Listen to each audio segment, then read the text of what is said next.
उसकी nerve supply, blood supply, lymphatic drainage और कुछ उसके क्लिनिकल जो है ना एप्लीकेशंस उसके देखते हैं।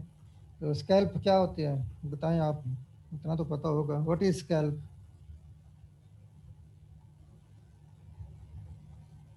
बताएं क्या होता है स्कैल्प। सर वो स्किन जिसने क्रेनियम को कवर किया होता है। हम्म। सर वो स्किन जिसने क्रेनियम को कवर किया होता है। हम्म। चलें, सिंपली आपने जैसे कहा कि वो स्किन जिसने क्रेनियम को कवर किया होता है, तो इसमें स्किन के साथ नीचे जो है बोन तक जितने भी लेयर्स आएंगी सारी वो स्कैल्प का हिस्सा होती हैं, सिर्फ स्किन नहीं है। तो आज हम देखते हैं उसमें क्या क्या लेयर्स आएंगी।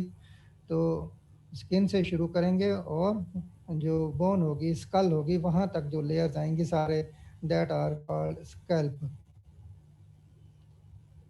तो स्कैल्प जो है, इसमें ये लिखा हुआ है, इसकी डेफिनेशन कंसिस्ट ऑफ स्किन, जो नॉर्मली कौन सी स्किन होगी जिसमें हेयर बियरिंग, जहाँ पे बाल हैं स्किन पे, जैसे सर के बाल हैं आप देखें तो ये सारा हिस्सा जो है ना स्किन का विद हेयर्स। और साथ इसमें ऐड करना है सबकुटेनियस टिश्यू, जो स्किन के नीचे टिश्यू पड़ी है, ये सारी जो कवर कर रही है, ये है स्कैल्प। अब सबकुटेनियस टिश्यू की आगे डिटेल आएगी, लेकिन साथ अब यहाँ पे ये देखना है कि इसकी एक्सटेंशन क्या है। तो from the superior nuchal line, ये आप हम पढ़ चुके हैं पहले, बोन के लैंडमार्क्स हम पढ़ चुके हैं स्कल के। Superior nuchal line on the occipital bone, posteriorly occipital bone है, और वहाँ से लेके एंटीरियरली अगर आए हम, सुप्रा ऑर्बिटल मार्जिन, ये ऑर्बिट है, और यहाँ पे बोनी रिज होती है, सुप्रा ऑर्बिटल मार्जिन। तो ये इंटीरियर एक्सटेंट, इसी तरह ये पोस्टीरियर होगी, और लेटरली जो है ये जाइगोमेटिक आर्च है।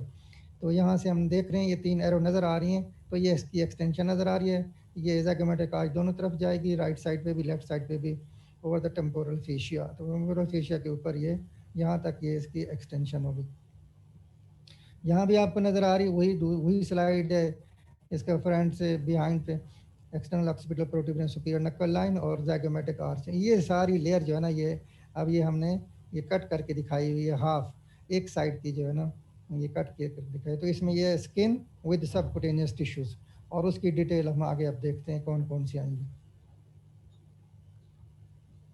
तो यहाँ इस पिक्चर में भी देख लें, ये एक्सटेंट देखें, ये साइड बाई साइड ये जो है नज़र आ रही है, और ये फ्रंट से बैक पे ये सारा जो है ना ये स्कैल्प का इसका एक्सटेंशन इस पिक्चर में भी।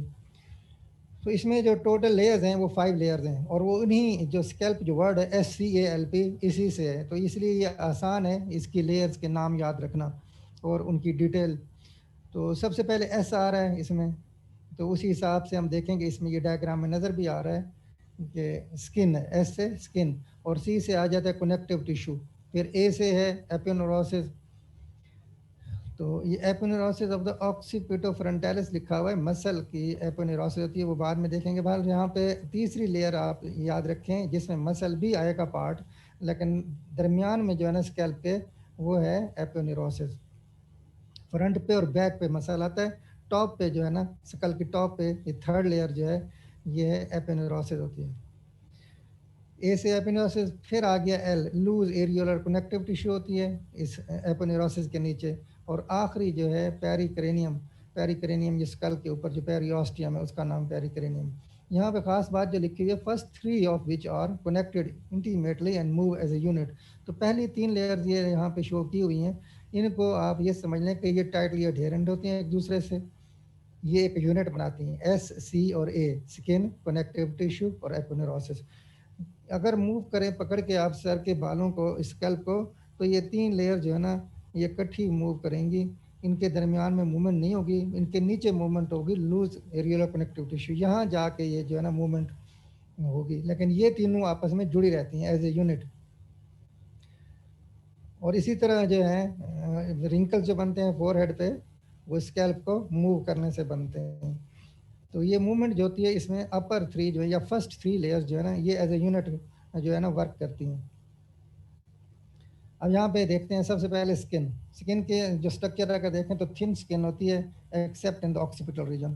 तो बैक साइड पे जो है ना इसकी थिकनेस बढ़ जाती है, और स्किन में जो 2 चीज़ें खास अहम जो हैं वो क्या है, स्वेट ग्लैंड्स और इसके साथ सेबेशियस ग्लैंड और हेयर फॉलिकल्स। आपको पता है हेयर बियरिंग है स्किन जो स्कैल्प की है, तो इसमें ये तीनों का जिक्र करना है। 2 टाइप्स के ग्लैंड हैं, स्वेट ग्लैंड हैं, सेबेशियस ग्लैंड्स हैं और हेयर फॉलिकल्स हैं।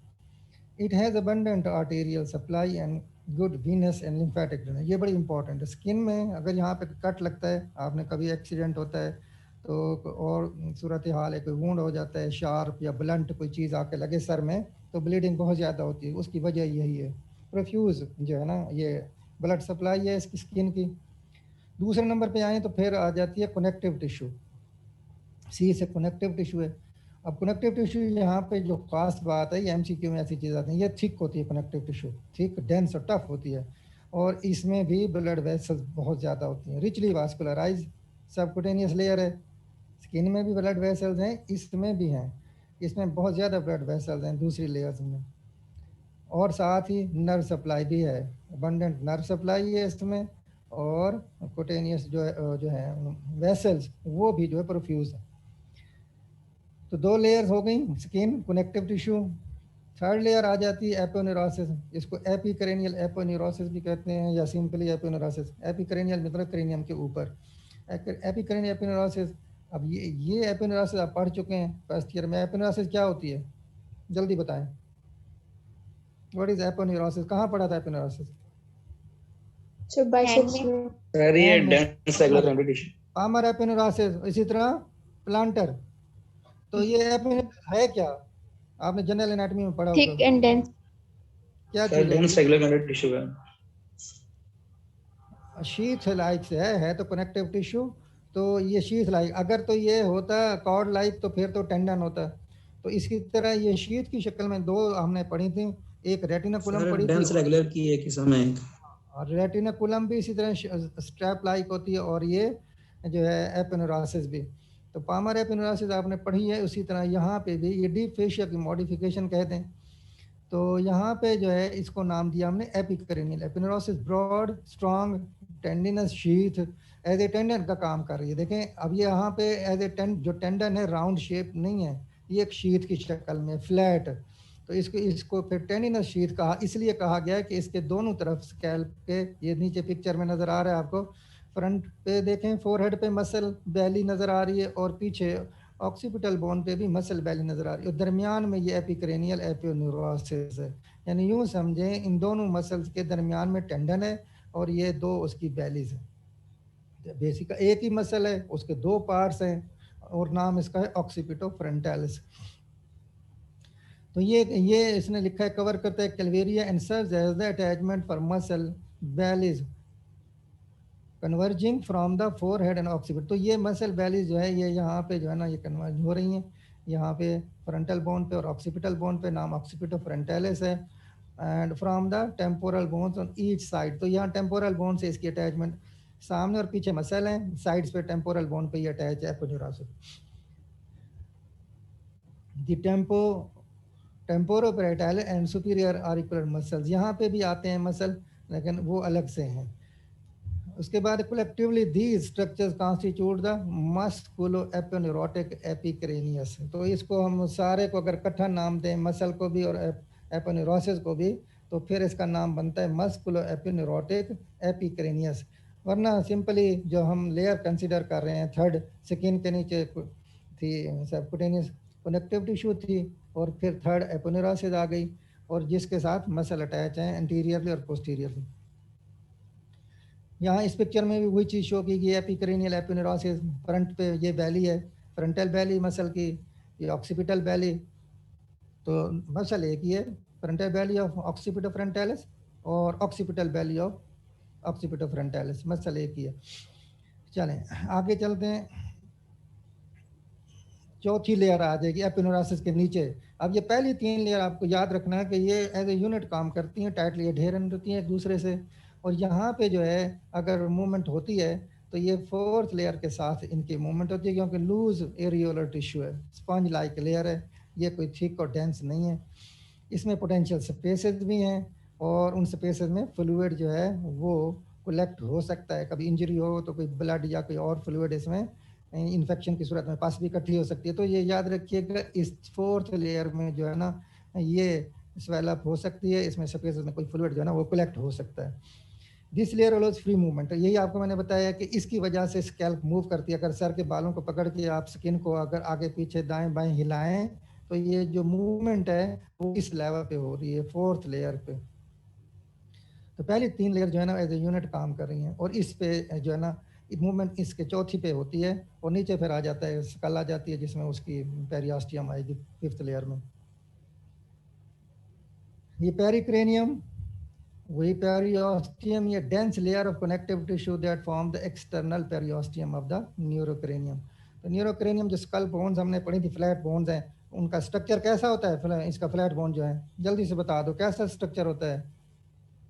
आपने पढ़ी है स्कल, ये टाइप्स ऑफ बोन जो पढ़ी, लॉन्ग बोन, फ्लैट बोन्स। तो स्कल की बोन में क्या खास बात होती है, इनमें क्या पार्ट्स होते हैं? सर 3 लेयर होती हैं 3 लेयर, पैड के बीच में। 3 पार्ट्स होते हैं इसके ऊपर। देखें ये ना हार्ड बोन जैसे हमें नजर आती है स्कल की, वो एक लेयर है, प्लेट है। इसी तरह अंदर से भी स्कल को अंदर से देखें आप, आपने स्कल अगर देखी हुई है तो दरमियान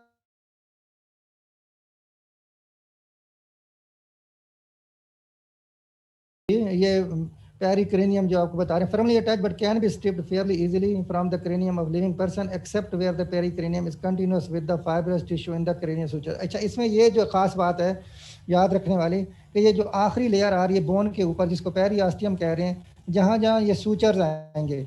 अब सूचर क्या होंगे? यहाँ पे ये जो है स्कल की जो डिफरेंट बोन्स हैं आपस में ज्वाइंट बना रही है, वहाँ सूचर लाइन, जैसे हमने सैजिटल सूचर पढ़ा है, कोरोनल सूचर, तो ये जो सूचर लाइन है, यहाँ पे जो है ना ये पेरिक्रेनियम, उसके अंदर फाइब्रस टिश्यू होगी, उस सूचर के साथ अटैच हो जाएगी। यूं फ्लैट ऊपर कवर नहीं कर रही होगी, बल्कि हर जगह उस सूचर के साथ जो कनेक्टिव टिश्यू है। तो यूं समझ लें इसके नीचे जो है, पेरियास्टियम के नीचे जो है वो स्पेसेस बन जाएंगे, वो पॉकेट्स बन जाएंगी। तो ये उन जहाँ जहाँ सूचर लाइन आएगी उसके साथ ही अटैच होगी। अब मसल को देखें, ऑक्सीपिटोफ्रंटालिस मसल जो है, इसकी 2 बैलीज हैं, वो आपको पता ही है, फ्रंटल बैली, ऑक्सीपिटल बैली, और दरमियान में जो कॉमन टेंडन है उसका नाम है एपिकरेनियल एपिन्यूरोसिस। तो ये इंडिपेंडेंट कॉन्ट्रैक्शन जब ये कॉन्ट्रैक्ट करता है, इसकी ऑक्सीपिटल बैली कॉन्ट्रैक्ट, तो ये रिट्रैक्ट करती है स्कैल्प को, और कॉन्ट्रैक्शन जो होती है वो फ्रंटल बैली की अगर हो तो वो उसको प्रोटेक्ट्स, ये याद रखना है। एक रिट्रैक्ट करती है ऑक्सीपिटल बैली, और ये प्रोटेक्ट्स करती है, ये सामने की तरफ इसको जो है ना पुल करेगी। और अगर simultaneously acting occipital belly works as a synergistic with the frontal belly, अगर दोनों कंट्रैक्ट करते हैं to elevate the eyebrows and produce transverse wrinkles, ये जो माथे के ऊपर बल पड़ते हैं, तो उस वक्त जो है ये एज ए सिनर्जिस्टिक एक्ट करती है ऑक्सीपिटल और फ्रंटल बैलीज की वजह से ये स्किन के अंदर जो है ये फोल्डिंग शुरू हो जाती, तो इसको हम यही कहते हैं, रिंकल्स आ जाते हैं इसके फोरहेड पे। This gives A surprise look. तो ये फेशियल मसल जब हम पढ़ेंगे एक्सप्रेशन के muscles of the facial expression, तो उसमें ये फिर आएगा जिसमें सरप्राइज लुक होती है, बंदा हैरान होता है, तो ये इसकी वजह से होती है, ऑक्सीपिटोफ्रंटालिस की वजह से। तो इसका ये ओरिजिन अगर देखें, occipital belly superior nuchal line of occipital bone, frontal जो है ये सामने स्किन और superficial fascia of the eyebrows, insertion epicranial aponeurosis है, वही जो कॉमन टेंडन है, नर्व सप्लाई की फेशियल नर्व है, 7th क्रेनियल नर्व। याद रखिएगा फेशियल मसल हम पढ़ेंगे फेस के जो है फेशियल एक्सप्रेशन के, उनकी नर्व सप्लाई भी यही है। एक्शन इसका क्या है? Move scalp on the skull and raise eyebrows, तो ये आईब्रोज को रेज करती है, ये इसका एक्शन है। तो उसके बाद ये भी वही चीज़ लिखी हुई है आपकी बुक में जो है ना, ये चार्ट दिया हुआ है ऑक्सीपिटोफ्रंटालिस का, दोनों बैलिस की जो है ना ओरिजिन, इंसर्शन और एक्शन आपको ये अभी बता दिया है। जल्दी से आगे चलते हैं। नर्व सप्लाई अब स्केल पूरी की, तो यहाँ पे हम देख रहे हैं जो नर्व सप्लाई है इसमें 2 जगहों से आएगी। एक तो है ट्राइजेमिनल नर्व के, जो कौन कौन से कंपोनेंट होते हैं ट्राइजेमिनल के, 5th क्रेनियल नर्व के? Ophthalmic, maxillary, mandibular. ये सामने लिखे हुए हैं, ऑप्थेल्मिक नर्व है, मैक्सिलरी और मैंडिबुलर। और कुछ जो है स्कैल्प की सप्लाई आती है सर्वाइकल नर्व से, और सर्वाइकल नर्व्स आपको पता ही है कितनी होती हैं, ये स्पाइनल नर्व्स हैं, सर्वाइकल स्पाइनल नर्व्स कितनी होती हैं? 8। जल्दी से, हाँ, C8 तक, C1 2 3 4 5 6 8। आपने ब्रेकियल प्लेक्सस में भी पढ़ा था, उसमें 5 6 7 8 ये, और एक T1। तो इसी तरह 8 जो है सर्वाइकल नर्व्स हैं, फिर इसमें सर्वाइकल प्लेक्सस भी आएगा हेड एंड नेक में, वो भी पढ़ेंगे। तो उनसे जो नर्व्स निकलती हैं ये सर्वाइकल नर्व से, ये बैक साइड पे लिखा हुआ है, ये greater occipital, lesser occipital, third occipital, ये नर्व जो है, इसी तरह ग्रेट ऑरिकुलर, ये वहीं से आ रही हैं। और सामने जो है 3 नर्व जो हैं ये ट्राइजेमिनल के पार्ट्स हैं। चलें इनके देखते हैं आगे डिस्ट्रीब्यूशन। यहाँ पे आप देखें ये ट्राइजेमिनल का ओरिजिन हो रहा है। ट्राइजेमिनल नर्व मिक्स नर्व है, सेंसरी पार्ट इसका है, और मोटर जो होता है वो थोड़ा होता है, स्मॉलर पार्ट होता है, और ग्रेटर पार्ट जो है इसका सेंसरी, और उसमें ऑप्थेल्मिक डिवीजन ऊपर, उससे नीचे ये मैक्सिलरी डिवीजन, फिर ये नीचे आ जाएगी मैंडिबुलर डिवीजन, और ये फोरामेन भी बताए हुए हैं। तो सुपीरियर ऑर्बिटल फिशर में ये से पास होके बाहर आएगी स्कल से ऑप्थेल्मिक, और रोटेंडम से आ जाएगी मैक्सिलरी, और फोरामेन ओवेल से आएगी मैंडिबुलर। तो ये यहाँ पे इसका नर्व का थोड़ा सा ये डिटेल बता दिए।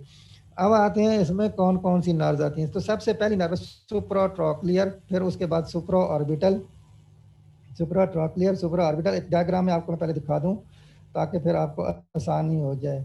ये देखें, तो यहाँ पे ये सुप्रा ऑर्बिटल और सुप्राट्रॉक्लियर ये 2 नर्व्स हैं, और यहीं पे ये ट्राइजेमिनल का जो पार्ट है ना, यहाँ से ये देखें, ये फर्स्ट पार्ट जो था ये उसमें से आ रही हैं, सुप्राट्रॉक्लियर और सुप्रा ऑर्बिटल।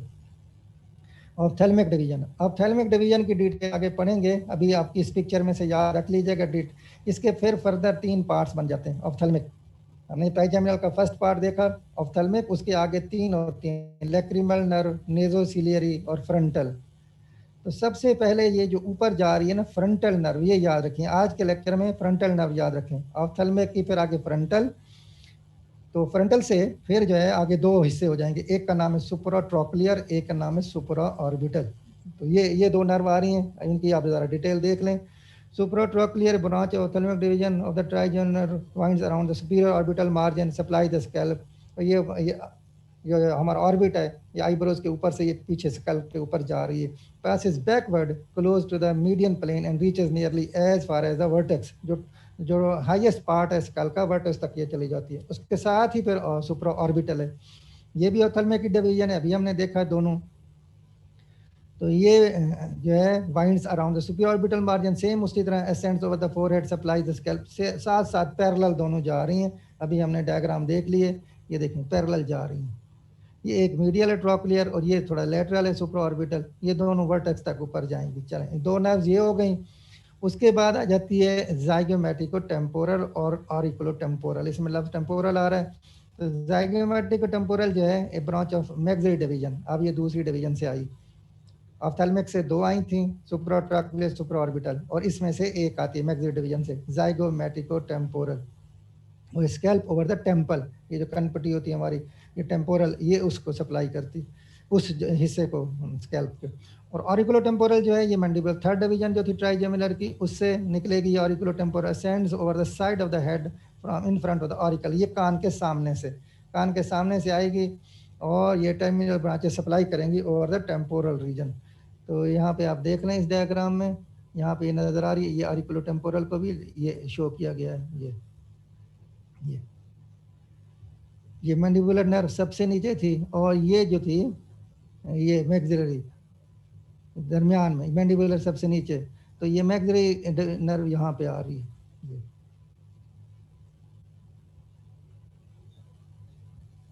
अब यहाँ इस डायग्राम में आपको सारी नज़र आ जाएंगी साफ। यहाँ पे देखें, यहाँ पे जो है फ्रंट पे अगर देखें मैक्सिलरी का, ये जो पर्पल कलर का है ये है ऑप्थेल्मिक पार्ट, उसमें ब्लू कलर जो है ये मैक्सिलरी, और ये मैंडिबुलर ये पिंक। तो यहाँ वो 2 नर्व सुप्रा ऑर्बिटल और सुप्राट्रॉक्लियर इसमें आ गई, और यहाँ पे आ गई ज़ाइगोमैटिको टेम्पोरल, और फिर मैंडिबुलर से ऑरिकुलो टेम्पोरल। ये तो ये 4 नर्व्स आ गई, 2 यहाँ पे हैं, एक ये 4। तो ये 4 ये हो गई। इसके बाद आ जाती है 3 नर्व्स और बच गई हैं, लेसर ऑक्सीपिटल, ग्रेटर ऑक्सीपिटल और थर्ड ऑक्सीपिटल। ये सारी जो है ना ये सर्वाइकल स्पाइनल नर्व्स हैं। लेसर ऑक्सीपिटल जो है सर्वाइकल प्लेक्सस से आती है, root value C2 C3, supply करेगी scalp over the lateral part of the occipital region. तो ऑक्सीपिटल रीजन आपको पता ही है बैक साइड का, उसका lateral part and skin over the medial surface of the auricle. ये आपको देख लें, यहाँ पे डायग्राम में मैं दिखाता हूँ, ये देखें, ये बैक साइड पे अगर ये तीनों को अगर हम देखें तो ये ग्रेटर ऑक्सीपिटल, ठीक है, ग्रेटर ऑक्सीपिटल ये, और उसके बाद ये फिर ये बिल्कुल बैक पे चली जाती है, और साइड पे आ जाती है लेसर ऑक्सीपिटल, जिसकी वैल्यू अभी हम देख रहे हैं C2 C3, ये साइड पे कान के पीछे। और उसके बाद ग्रेट ऑरिकुलर ये यहाँ पे आ जाती है नीचे, ग्रेट ऑरिकुलर। तो अब आए दोबारा उधर, लेक्सर ऑक्सीपिटल ये कहाँ सप्लाई करेगी, over the lateral part of the occipital region and skin over the medial surface of the auricle. Medial surface कान की कौन सी होती है, ये अंदर वाली, तो ऑरिकल की बाहर वाली जो है ये लेटरल सरफेस है जहाँ से ये जा रही है, तो ये medial surface of the auricle और बाकी लेटरल पार्ट होगा ऑक्सीपिटल रीजन का। उसके बाद ग्रेट ऑरिकुलर, ग्रेटर ऑक्सीपिटल ये पोस्टीरियर रेमस, हाँ ये भी याद रखिएगा, ये पोस्टीरियर रेमस से आती है। ये पहली जो थी ये एंटीरियर रेमस, क्योंकि जो प्लेक्सिस बनता है, प्लेक्सिस देखें, ब्रेकियल प्लेक्सिस भी आपने यही पढ़ा था, प्राइमरी एंटीरियर रेमाई C5, 6, 7 और C8 और T1। तो यहाँ याद रखिएगा, ये MCQ में आ सकता है। लेसर ऑक्सीपिटल जो है ये एंटीरियर रेमस से आते हैं। कौन सी दो नर्व, C2, C3।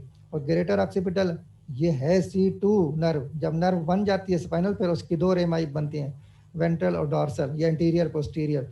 तो ये पोस्टीरियर रेमस की ब्रांच है ये ग्रेटर ऑक्सीपिटल C2 की, और बैक पे सप्लाई करेगी स्कैल्प की और जाएगी स्कैल्प पे, और supply skin as far as the vertex, और ये टॉप तक जाएगी ऊपर।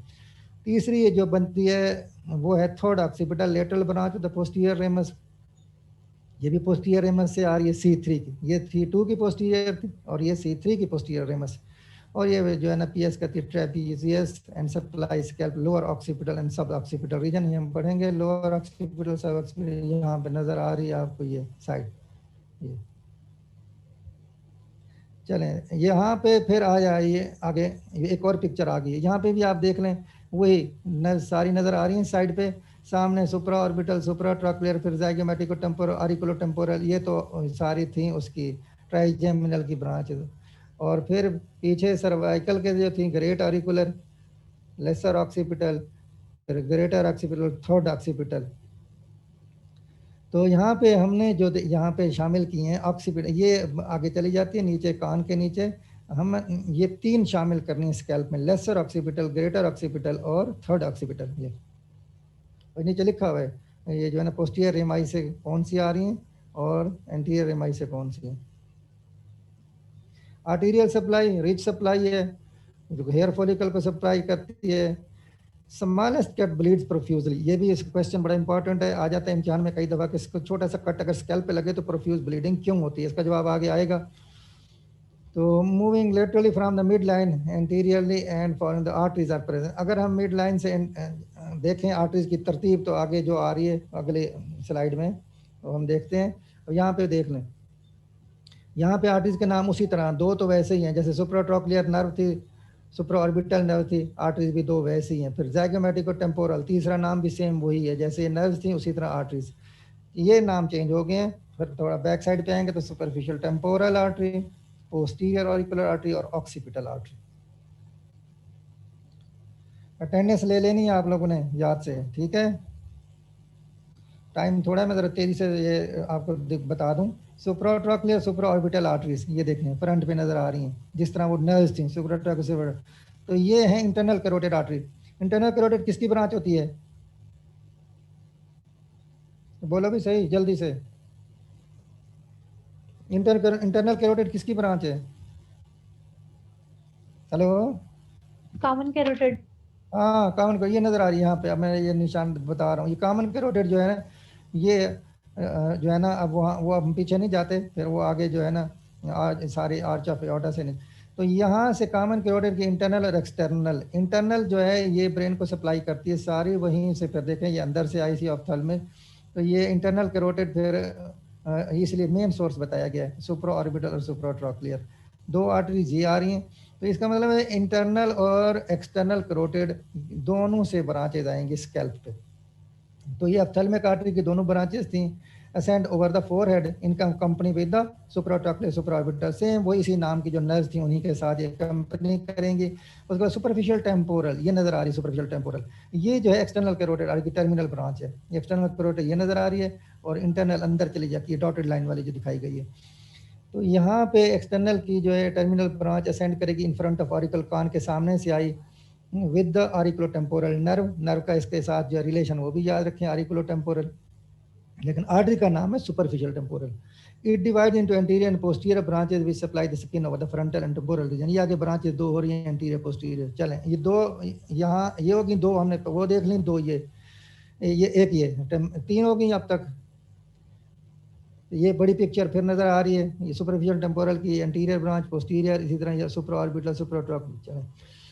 और दो ये पीछे पोस्टीरियर ऑक्यूलर और ऑक्सीपिटल आर्टरी ये आ रही हैं. अब उसको देखते हैं, ये भी वही पिक्चर एक्सप्लेन किए. पोस्टीरियर ऑरिकुलर ये भी एक्सटर्नल कैरोटिड आर्टरी की ब्रांच है, असेंड्स बिहाइंड द ऑरिकल. ये देखें, ये बैक साइड से जा रही है. सुपरफिशियल टेम्पोरल सामने से जा रही थी ऑरिकल के, ये बैक साइड से जा रही है. नाम है इसका पोस्टीरियर ऑरिकुलर, इसीलिए कान की बैक पे जा रही है तो posterior auricular. Ascends behind the auricle to supply the scalp above and behind the auricle, कान के ऊपर और पीछे, above and behind the auricle.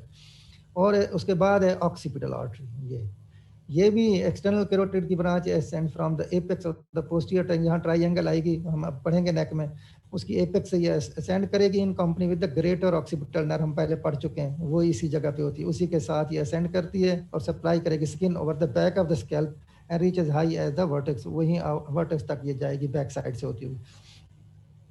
Venus drainage अगर देखें जल्दी से, ये भी इंपॉर्टेंट है, इसमें भी एमसीक्यू बनते हैं. सुप्राट्रॉपिकल सुपराऑर्बिटल वेन, जो आर्टरी थी उसी नाम से वेन्स होंगी. याद रखने वाली चीज़ इसमें यह कि ये सुप्राट्रॉपिकल सुपराऑर्बिटल जब वेन्स मिलेंगी तो फिर उससे बनती है फेशियल वेन. याद रखें, में पूछ सकते हैं, एमसीक्यू आ सकते हैं. फेशियल वेन जो बनती है by the union of supratrochlear and supraorbital vein, और कहाँ पे, ये ऑर्बिट के मार्जिन, मीडियल मार्जिन, इस जगह पे. उसके बाद superficial temporal when unites with maxillary when. हाँ, अब ये इंपॉर्टेंट आ गया है.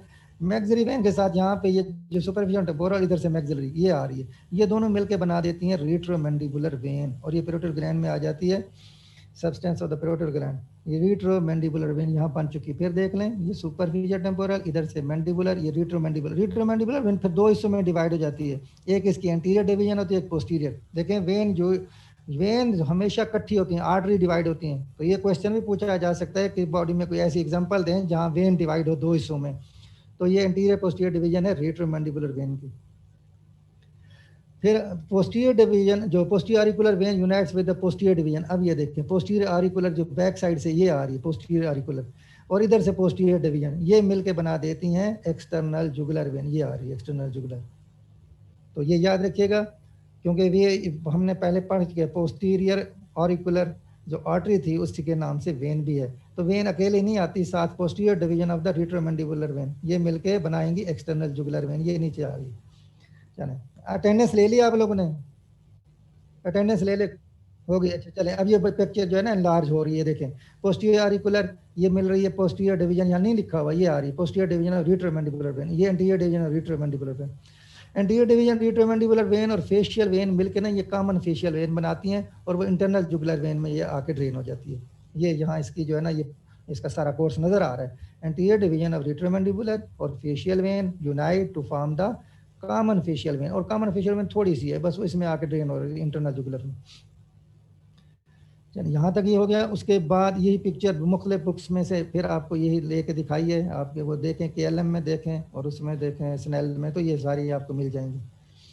Occipital when drains into the sub occipital Venus plexus. ये थोड़ा डिफरेंट है इसकी drainage, which lies beneath the floor of the upper part of the posterior triangle plexus in turn drain into vertebral veins the internal jugular vein. तो ये यहाँ इसका जो है ना याद रखिएगा, सब ऑक्सीपिटल वीनस प्लेक्सस बनेगा, फिर वो वहाँ से वर्टिब्रल वेन्स, वर्टिब्रल आर्टरी भी हैं, वर्टिब्रल वेन्स में जाएगा, या फिर इंटरनल जुगुलर वेन में चला जाएगा. वेन्स उसका जो है जितने भी ये फ्रीली एनास्टमोज करती हैं विद वन अनदर.